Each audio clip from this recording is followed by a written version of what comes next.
Hey percussionists, today I want to talk about how to do a good drum roll on the snare drum.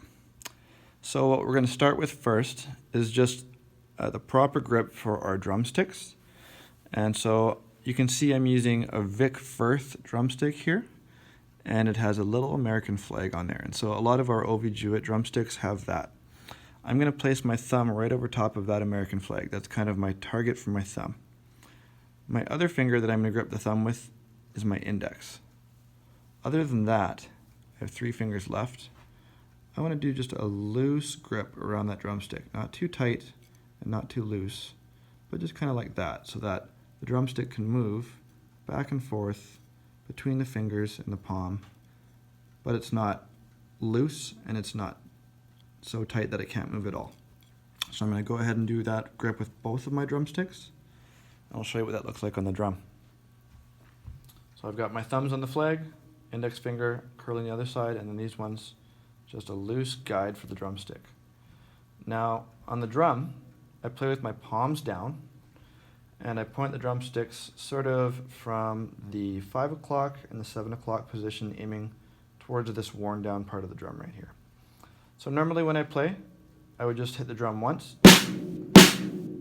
like that. And I'm using my wrist just to allow the drumstick to drop. To get a drum roll, all you need to do is allow the drumstick to just kind of bounce freely in your hand, and this is what that sounds like on the drum. I'll try it with my left hand. It probably won't be as good because my right hand is my dominant hand.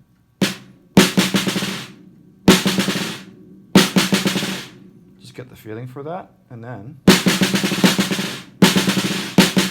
if I go back and forth between my right and left hand, it kind of creates a smooth, continuous drum roll sound. So you can try this with your practice pads at home. If you're lucky enough to have a snare drum at home, that's awesome. If not, a practice pad will do for now.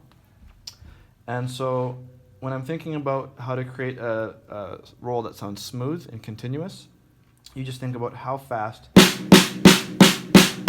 you're actually playing the lead note, the first note of your roll. So I'll play a drum roll that's about this fast.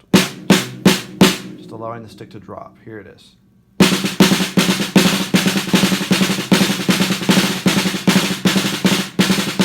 So you can sort of still hear spaces in there. I'll play one a little bit faster now, about this fast. And again, just keeping my 3 fingers loose and allowing the drumsticks to just bounce off the skin. And it sounds like this.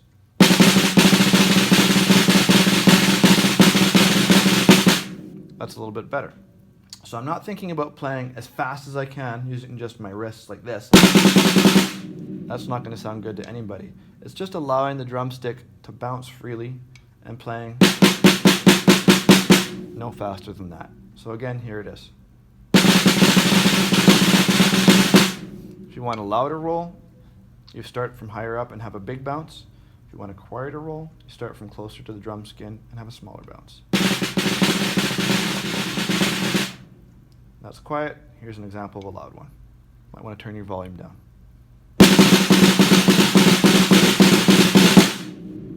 And that's how you do a drum roll.